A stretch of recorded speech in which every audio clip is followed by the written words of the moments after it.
Boa noite, meus amigos e amigas do Ideal Espírita. Uma satisfação estar aqui com vocês para continuarmos aí o estudo da casa, do Antônio Martim, do EJA, estudo sistematizado da doutrina espírita. Nós estamos agora no tomo 1, no módulo 8º, Lei Divina e Natural. E lembrando sempre que o EJA, ele faz todo o estudo voltado para as obras básicas de Allan Kardec. E esse estudo vocês vão encontrar referência lá no Livro dos Espíritos, na parte 3ª das Leis Morais, do capítulo 1, da Lei Divina ou Natural. Mas antes de nós iniciarmos aí nosso bate-papo, nosso estudo que é tão gostoso, tão prazeroso, eu vou convidar vocês para que possamos unir os nossos pensamentos agora, eu aqui, vocês aí de casa, para fazermos uma prece e preparar o nosso ambiente para o estudo da noite. Agradecemos a espiritualidade amiga, o amparo, a luz dessa doutrina maravilhosa que nos inspira para que possamos a cada dia batalharmos em sermos espíritos melhores. Agradecemos conteúdo trazido aos estudos que nos faz refletir, que nos faz pensarmos e rogamos ao Pai a misericórdia divina que possa amparar a nossa humanidade, o nosso planeta e que nosso Mestre amado Jesus, nosso governador, esteja sempre conosco. Que assim seja, graças a Deus. Quem está sentindo falta do EJA, né, gente? O EJA presencial era tão rico, tão bom a gente estarmos ali juntos. Eu lembro que nós fazíamos uma roda e ali nós discutíamos, conversamos bastante, cada um trazia o seu ponto de vista, que essa é a proposta do EJA. A proposta do EJA não é palestra, mas é estudo, né? Então, o que a gente mais sente falta é do contato, de estar com vocês lá conversando, batendo papo. Mas vamos torcer para que em breve possamos estar novamente juntos, né? E aí fazer essas trocas que eram tão ricas e tão importantes para o estudo, né? Quem aí está com saudade do EJA? Deixa aí para mim, eu estou com saudade, nós também, mas se Deus quiser, em breve estaremos sim juntos e torcendo para que isso aconteça o mais breve possível, não é verdade? Antes de entrarmos no assunto, eu queria trazer, inclusive esse texto do Humberto de Campos, está lá no EJA também, que eu achei muito bonito o texto, e eu quero passar resumidamente aqui para vocês, né? Jesus e seus apóstolos, ele tinha, né, essa característica dele estar o tempo inteiro reunido com seus apóstolos e dando as suas lições, orientando, porque ele estava preparando, né? Que ele sabia que ao deixar aqui o planeta, ele queria que a palavra continuasse a ser propagada, a moral do Cristo continuasse a ser propagada. Então ele preparava os seus apóstolos ali junto. E tinha uma passagem que intrigava bastante os apóstolos, que era quando Jesus, ele fazia, né, as pessoas traziam, aquelas pessoas que estavam, na época eles chamavam demoniadas, né, estavam possuídas pelo demônio, né, e eles traziam essas pessoas para Jesus, e Jesus apenas, às vezes com um toque ou com uma ordem, né, para que o espírito que estavam obsediando ali, né, o espírito simplesmente se afastava, só com uma ordem, com uma palavra, com um olhar, né, e aí o espírito que estava obsediando ali a vítima, ele acabava se afastando. E isso intrigava muito os apóstolos, né, como é que Jesus conseguia fazer aquilo, e eles ficavam assim extremamente admirados. E dentre os apóstolos, Tadeu era o que mais se impressionava. Ele ficava realmente impressionado com a capacidade de Jesus tinha de tirar os demônios, né, ditos de demônios na época das pessoas. E numa determinada feita, né, um dia, Jesus não estava presente, Tiago e João tinham saído com Jesus, e uma pessoa trouxe para Tadeu uma vítima, né, uma pessoa que estava sendo obsediada ali, e pediu que Tadeu tirasse o espírito, né, que tirasse o demônio do corpo da pessoa. Apesar de todos os esforços de Tadeu ficou ali, né, fez tudo que ele via o que o mestre fazia, tentou fazer da mesma forma, fez prece, deu ordem, pediu para que o demônio se afastasse e saísse, enfim, fez tudo o que lhe era permitido e com vontade mesmo, ele queria fazer aquilo, mas não deu certo, não conseguiu. E aí, só no outro dia, quando Jesus retornou com os apóstolos, é que a pessoa foi libertada. Jesus se aproximou e pediu que o espírito saísse, o espírito saiu e deixou a sua vítima. Isso deixou assim, ele ficou muito intrigado com isso. Tadeu ficou assim, puxa vida, como é que Jesus consegue fazer isso e eu não consigo? Ele ficou fervilhando ali a sua cabeça, né, passando pela sua cabeça tudo que, poxa, eu fiz tudo que eu podia, por que eu não consegui, né? Como é que ele consegue, né? Olha só a ingenuidade, né, do Tadeu, do apóstolo, né? E aí, ele, depois de um tempinho lá, ele se viu a sós com Jesus e foi conversar com Jesus, né? Tentando entender a situação. Por que ele não havia tido sucesso aí na sua missão? E aí, Jesus pergunta assim para ele: Tadeu, qual que é a sua proposta de vida?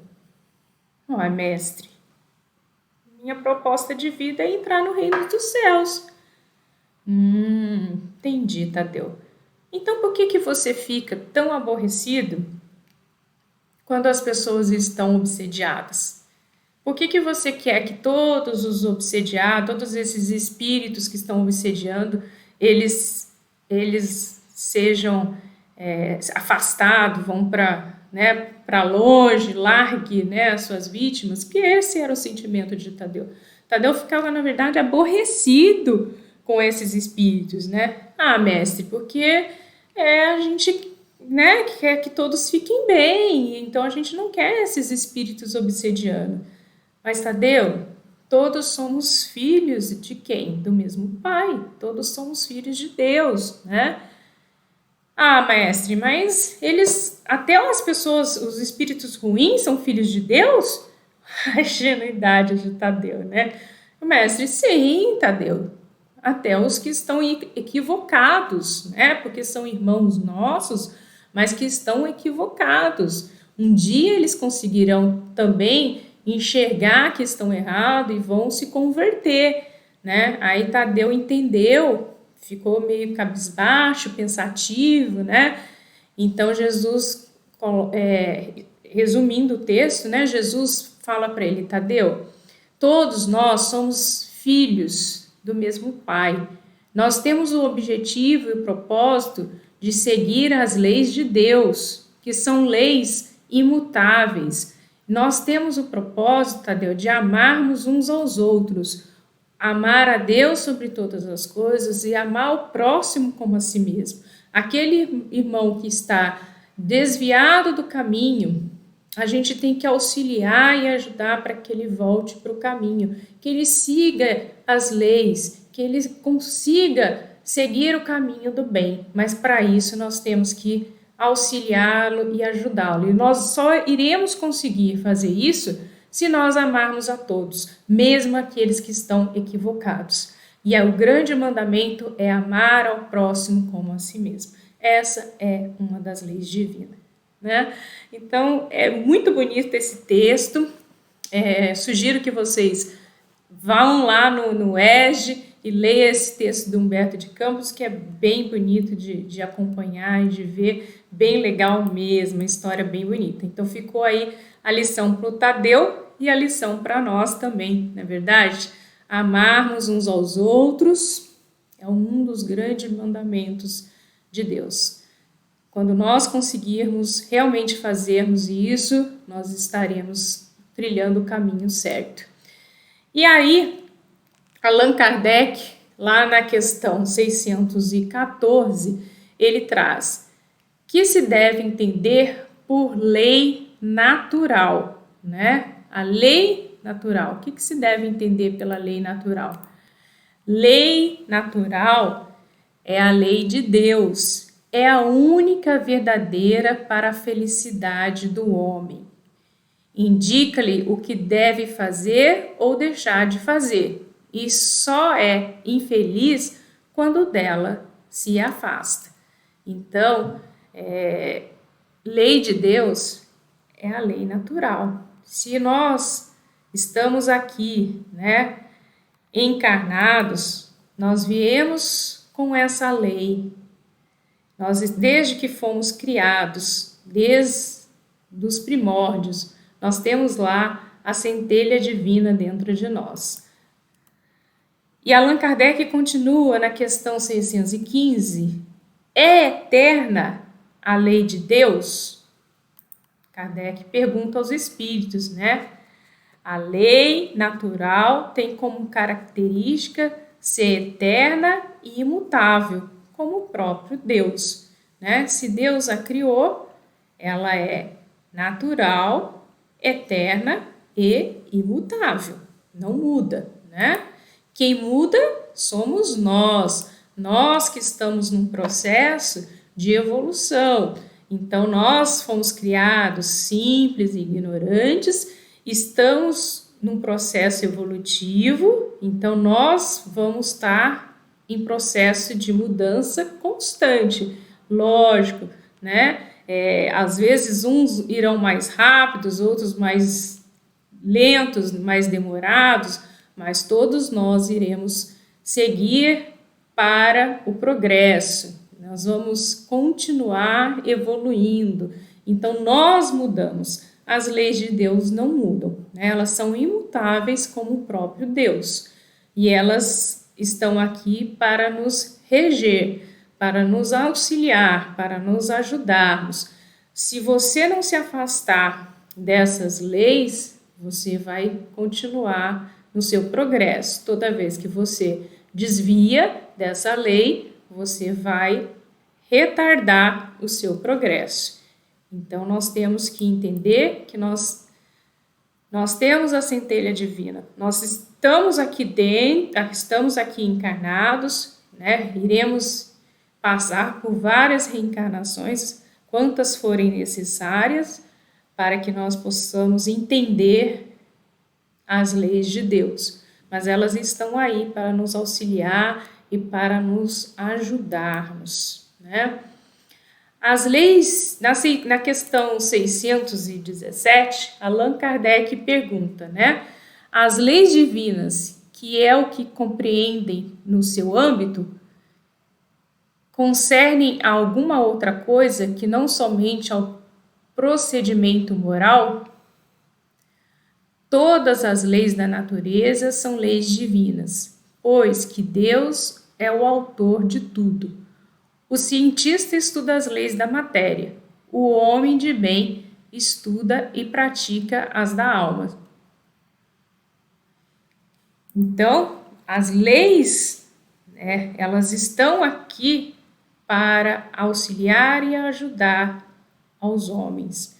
As leis divinas são as leis da natureza. Deus é o autor de tudo. Aí ele coloca, nós temos as leis da matéria que os cientistas, né, colocam, que os cientistas estudam, né? Mas o homem estuda e pratica as da alma. Nós temos capacidade de entender, né, de progredir, de trabalhar com o nosso intelecto, desenvolver coisas maravilhosas, porque nós temos capacidades intelectuais para isso, através da inteligência, né? Nós somos inteligentes, então nós descobrimos e fazemos tantas descobertas maravilhosas no âmbito das ciências, né? Nossa, hoje, né? Ainda mais hoje a gente está vendo aí, valorizando cada vez mais a ciência, né? Como que ela é importante, a gente vendo hoje, né, a necessidade de uma boa vacina para nos auxiliar, para nos ajudar a vencer aí os vírus, né? Então a gente vê o quanto que a inteligência do homem ela é importante no processo, né? Quanto que é importante a ciência, né? Descobrir tantas coisas, como que isso nos faz muito gratificante essas leis, né? Para nós. Na questão 617, Kardec pergunta aos espíritos: as leis divinas, que é o que compreende no seu âmbito, concedem alguma outra coisa que não somente ao procedimento moral? Então, a lei divina é só o que está realmente escrito aí? Tem a mais alguma coisa, né? Aí os espíritos respondem: todas as leis naturais são leis divinas. Por quê? Porque Deus é o autor de tudo, foi Ele que criou. Então, se é uma lei natural, é lei divina. O cientista estuda as leis da matéria, né? Nós temos inteligência, estamos em processo de desenvolvimento, então nós estamos aqui também para desenvolver a nossa inteligência, e aí nós vamos nos auxiliando no nosso progresso, através das nossas descobertas, né? O que seria de nós sem os cientistas, né? Hoje nós sabemos bem disso, a necessidade das vacinas para curar as doenças, né? O homem de bem estuda e pratica as da alma. Então, tudo é para o progresso. Na 619, Kardec pergunta: a todos os homens facultou Deus os meios de conhecerem sua lei? Então, todo mundo, todos, nós temos condições de conhecermos as leis de Deus, né? Todos podem conhecê-las, mas nem todos a compreendem. Por quê? Porque nem todos estão no processo de compreender, né?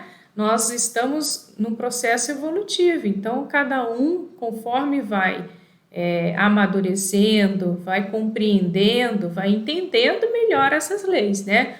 Os homens de bem, os que decidem a investigá-las, são os que melhor a compreendem, aqueles que querem realmente fazer a sua transformação interior, que querem evoluir, que querem seguir o caminho do bem, eles vão compreendê-la com mais facilidades. A compreensão a compreenderão, claro, todos compreenderão em algum dia, né? É fato. Porquanto forçoso é que o progresso se efetue. Então, vai acontecer. De alguma forma, todos nós iremos compreender as leis de Deus.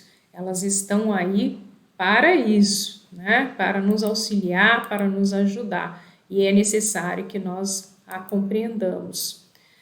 Onde está escrita então a lei de Deus, gente? Onde está escrita a lei de Deus, né? Se elas estão aí, estão para auxiliar no nosso progresso, aonde vocês acham que elas estão escritas? Será que tem lá no manual? Quando a gente reencarna, recebe lá um manualzinho, olha aqui, ó, as leis de Deus estão aqui, segue isso daqui, né? Até a gente tem algumas escrituras ali, né, os livros, né, as obras básicas, mas tirando os livros, aonde está a lei de Deus? Ela está onde? Na nossa consciência, né? A centelha divina que nós temos lá, então ela está dentro de nós, na nossa consciência, e ela que nos guia, né? O tempo inteiro a nossa consciência está nos guiando, por mais que a gente de repente fale, eu não sabia, mas lá no fundo, você sente quando não está fazendo algo que é certo, né? Você sente que aquilo não era correto, não precisa ninguém dizer, ninguém apontar dedos, ninguém falar, a gente sente isso, não é verdade? Quantos de vocês já não passaram por essa experiência de repente fazer alguma coisa e falar, puxa vida, eu acho que isso não foi legal, né? Não foi certo, e às vezes sem ninguém falar, né? Então é que tá lá cravadinha na nossa consciência.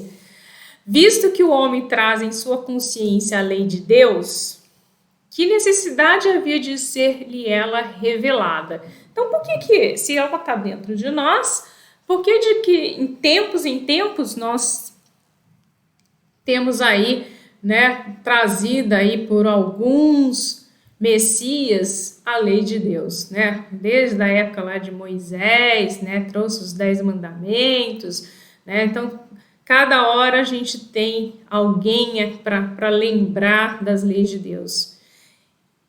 Por quê? Porque nós a esquecemos e desprezamos. Quis então Deus que lhe fosse lembrada. Porque quando nós estamos aqui, num processo reencarnatório, envolvido com a matéria, envolvido com os prazeres da matéria, simplesmente a gente acaba esquecendo. E aí é preciso que alguém nos lembre, né? Então, que alguém traga para nós essas leis divinas, né? Que nos lembre que elas existem e que nós devemos seguir o caminho, né?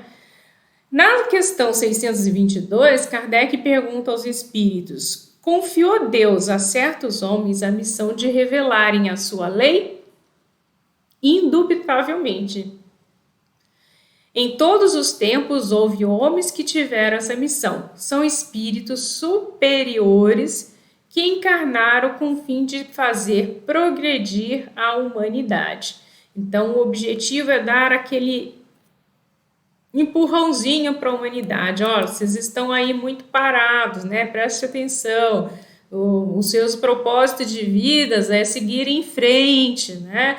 Não é ficarem aí se divertindo, não é ficarem aí curtindo a matéria. Vocês têm um propósito muito maior do que esse. Então aí vem aquelas sacudidas na gente para que a gente possa realmente voltar a entender qual que é o nosso processo, né? Qual que é o nosso propósito, nosso propósito de vida. Nós não estamos aqui a passeio. A Terra é uma grande escola, nós estamos aqui matriculados para que possamos passar de ano, para que possamos seguir adiante, né? Então a gente não pode ficar aqui iludido na matéria, iludido, né, nos prazeres mundanos, né? Então a gente tem que seguir adiante. Então, para isso que de vez em quando vem aí os messias encarnados para nos lembrar dos nossos propósitos. E são tantos, né, gente? São tantos messias de todos os credos, de todas as religiões, de todas as partes do mundo, né? A gente vê esses messias aí encarnados. E graças a Deus que tem esses messias para nos auxiliar. Na questão 624, qual o caráter do verdadeiro profeta? Kardec pergunta aos espíritos. O verdadeiro profeta é um homem de bem inspirado por Deus. Podeis reconhecê-lo pelas suas palavras, pelos seus atos. Impossível é que Deus se sirva de boca do mentiroso para ensinar a verdade. Então, o verdadeiro profeta é aquele que traz os ensinamentos de Deus, é inspirado por Deus, né? Traz as suas palavras e os seus atos de acordo e com a lei de Deus. E qual o tipo mais perfeito que Deus já ofereceu ao homem para lhe servir de guia e modelo? Qual é, gente? Qual é? Quem é o nosso guia e modelo, nosso irmão maior que nos auxilia e nos ajuda, né? Que já esteve aqui conosco, veio ele próprio trazer os ensinamentos, nos ensinar na prática. Quem? Jesus, né? Para o homem, Jesus constitui o tipo de perfeição moral a que a humanidade pode aspirar na Terra. Deus nos ofereceu com o mais perfeito modelo.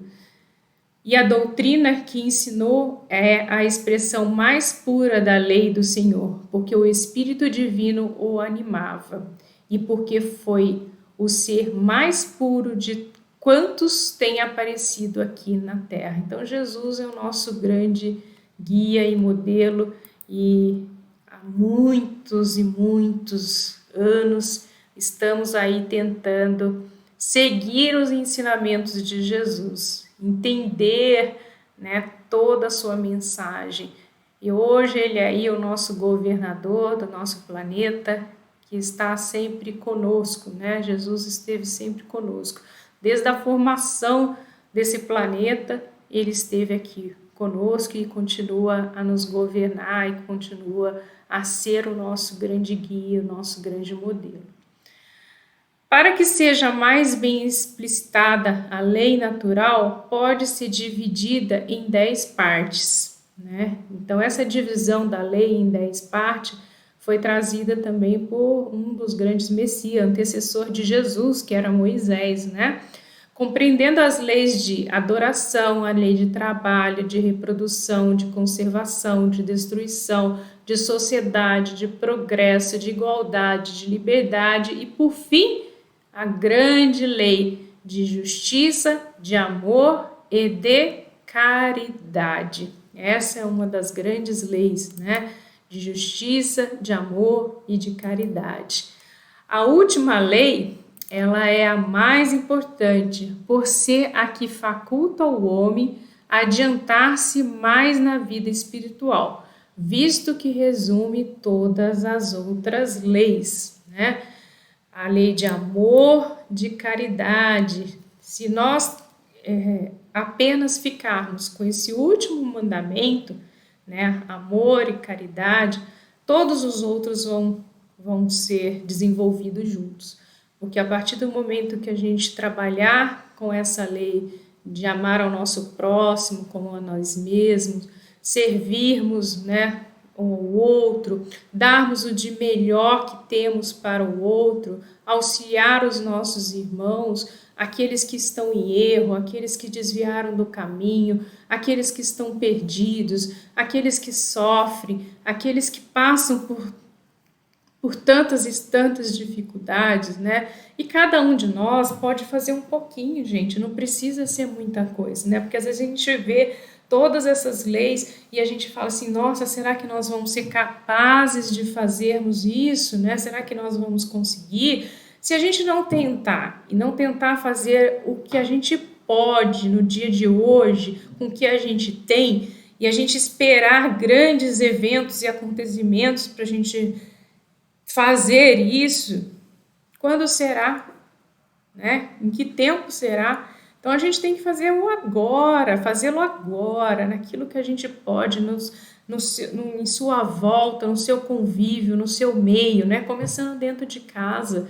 Muitas das vezes nós somos polidos, né? Nós, na sociedade, lá fora de casa, a gente veste a nossa máscara da persona, né? Da pessoa boazinha, da pessoa simpática, da pessoa educada, e de repente dentro de casa a gente é áspero, a gente é rude, a gente é impaciente com o outro. Então a gente tem que trabalhar isso dentro do nosso lar, né? Então, dentro do próprio lar, você começar a trabalhar por que nós estamos reunidos em famílias, por que nós estamos reunidos em pequenos grupos, né?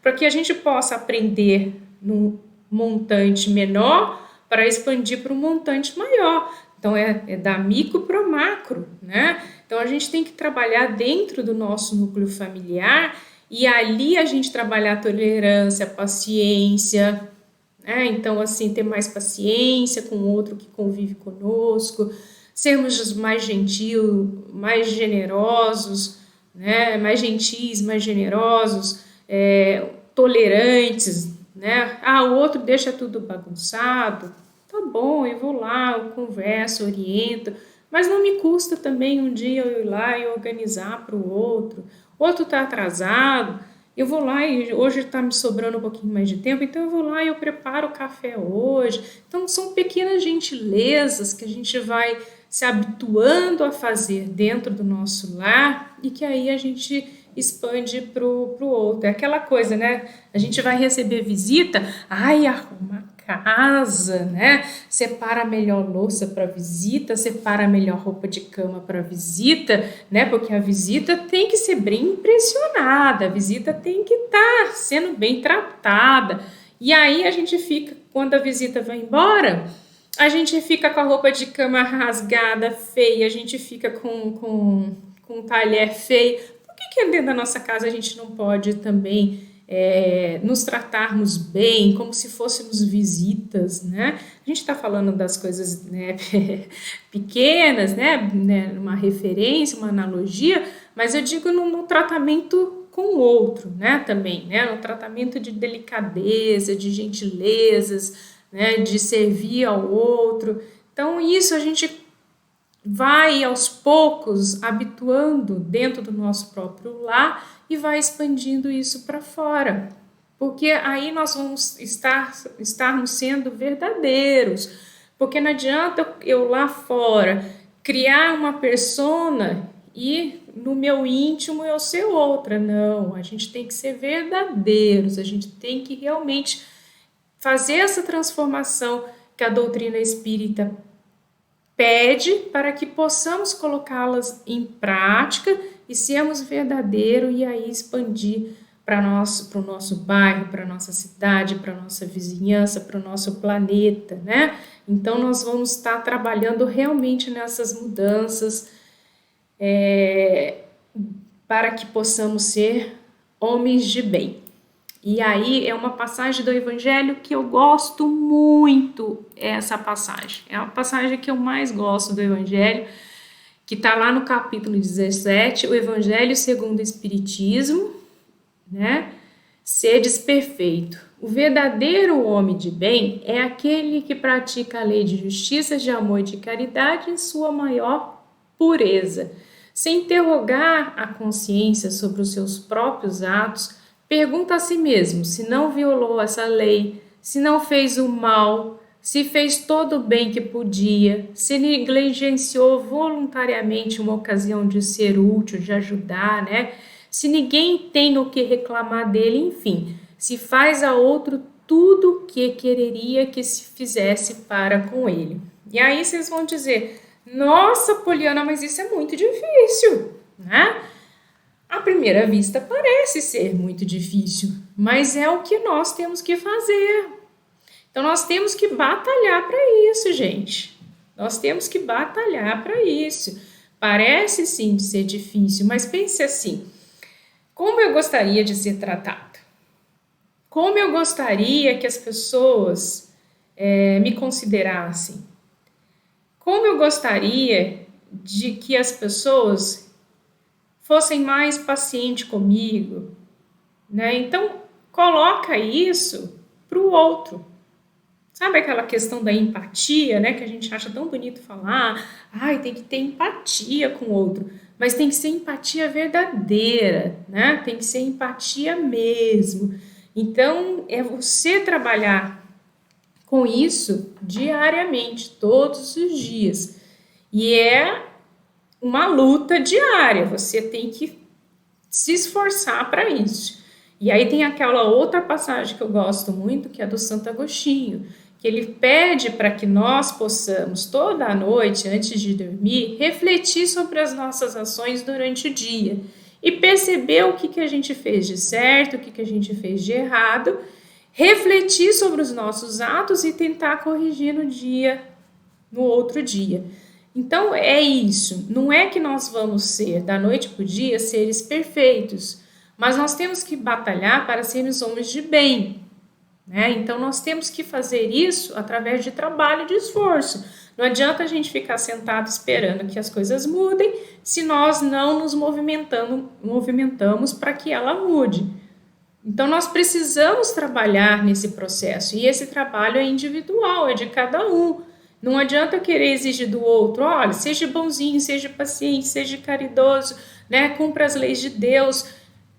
Não é isso, é você com você mesmo, trabalhar o seu interior, ver o que você precisa mudar e tentar fazer essa mudança todos os dias. Todos os dias, diariamente. E à noite, ao deitar-se, faça uma prece, eleve seu pensamento a Deus, peça aos amigos espirituais que te dê força, que te dê coragem, que te dê ânimo para que você consiga fazer essas transformações, que não são transformações fáceis, mas que você seja consciente da sua necessidade de mudar, porque não adianta mais, gente, a gente entender, ler livros espíritas, assistir palestra, estarmos dentro do centro espírita, mas se a gente não faz as transformações que são necessárias. Nós temos que sermos sinceros com nós mesmos, não ficarmos no comodismo, achando que as coisas irão mudar se nós não mudarmos. Então nós temos que batalhar. Tarefa fácil? Moleza? Não. Difícil, muito difícil. Mas se não houver um movimento para essa mudança, quando que nós vamos conseguir? Quando que iremos conseguirmos fazer essas mudanças, se não for hoje, agora? Deixar para amanhã, para a próxima reencarnação, não vai dar. Então a gente começa a fazer hoje. Vai errar, vai tropeçar, vai fazer de novo, não tem problema. Vai assim mesmo, vai tentando. Lógico, não devemos ficar paralisados, né? Nos culpando, eu não consigo, vitimando, eu não dou conta, eu não... Não, errei, tá bom, parou, acabou, errei, vamos bola para frente, vamos seguir adiante. Mas, vou ser sincero, vou tentar fazer essa mudança e só eu posso fazer. Não adianta, ninguém vai fazer por mim. Sou eu que vou tentar e vou conseguir fazer essa mudança. Então, essa passagem mexe muito com a gente, do verdadeiro homem de bem, porque quando a gente lê, a gente acha que não vai dar conta. A gente acha assim, não, é impossível, esse daí eu acho que não está mais encarnado aqui na Terra, né? Já foi para um planeta muito melhor do que o nosso, não está aqui entre a gente. Talvez, mas se eu não conseguir, se eu não começar a fazer essas mudanças, quando que eu vou começar a mudar? Tem que ser agora, gente, tem que ser já, né?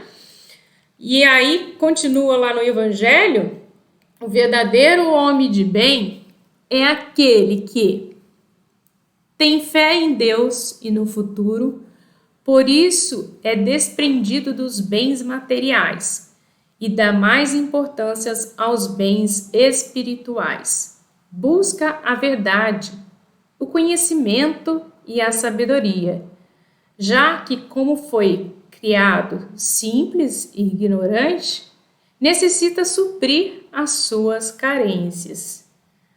Aceita os sofrimentos da vida sem reclamar, pois entende que as dores, as provas e as expiações são necessárias para a sua evolução. É manso, traz em seu coração a doçura da tranquilidade.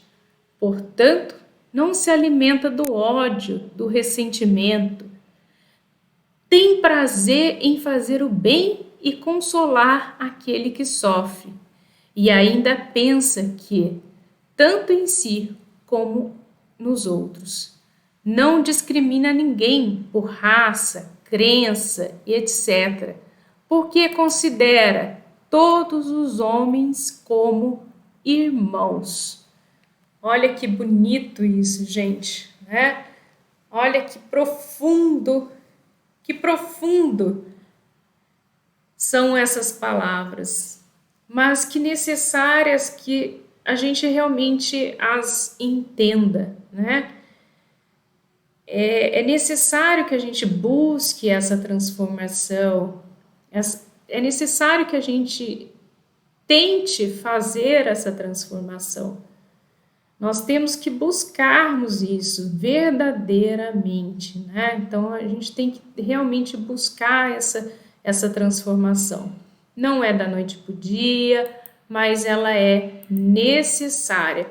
E aí, né, tem outra frase que eu adoro também, né? Porque nós espíritas, nós acabamos nos cobrando mais, né, em relação a essa transformação. E aí tem uma frase do Kardec que eu adoro. Reconhece-se o verdadeiro espírita pelo esforço, pelo empenho que ele faz para dominar as suas más tendências. Então, o que está dizendo aqui? Pelo esforço, né? Pelo esforço, pelo empenho. Não é que nós vamos sermos perfeitos já, mas nós temos que nos esforçar, nós temos que nos empenhar em fazer essas modificações, dominar as nossas más tendências. Nós temos que pelo menos tentarmos. Não podemos não cruzar os braços e esperar acontecer. Não, temos que nos esforçarmos, nos empenharmos para fazer essas modificações, que não são fáceis, mas têm que ser verdadeiras, sentidas do fundo dos nossos corações, né? Sentir essa necessidade de modificação. E aí a gente vai trabalhando de pouquinho a pouquinho, construindo um eu novo, deixando o homem velho para trás, sabe? Aquele homem ranzinza, egoísta, vaidoso, prepotente, orgulhoso. Esse homem velho, ele tem que ser esquecido. A gente tem que deixar ele lá, ó, no fundo do baú. E a gente tem que trabalhar para um homem novo, né? Então, para um ser novo, um ser espiritual, transcendente, divino. Então, nós temos a centelha divina dentro de nós. Nós sabemos o que é certo, o que é errado. Nós temos condições suficientes para trabalhar o nosso interior, trabalhar a nossa reforma íntima. E é um processo individual. Ninguém vai fazer por nós. Somos nós mesmos. Mas nós temos apoios, nós temos amigos espirituais, nós não estamos sozinhos de forma nenhuma, por mais difícil que seja a situação, por mais penosas que sejam as provas, nós não estamos sozinhos. Nós estaremos sempre em companhia de Deus, de Jesus e dos amigos espirituais, nos auxiliando nesse processo. Nós temos amigos queridos que estão vibrando por nós, que estão querendo muito que nós consigamos vencer, mas depende muito também do nosso esforço pessoal para isso. Mas é possível. Vamos acreditar nisso e tentarmos fazer essas mudanças que são tão importantes e tão necessárias para nós.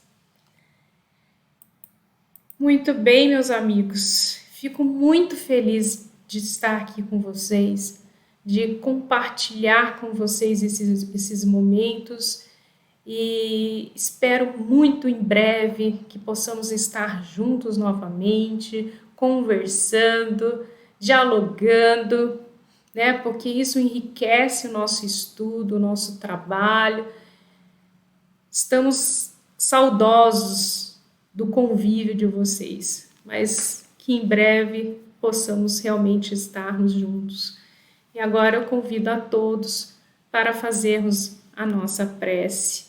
Um abraço no coração de vocês e até a próxima, se Deus quiser. Fiquem em paz, fiquem com Deus. Na cura da alma, Lúcia Cominato, pelo Espírito Irmã Maria do Rosário. Primavera no coração. Bem-aventurados os puros de coração. Jesus, Mateus.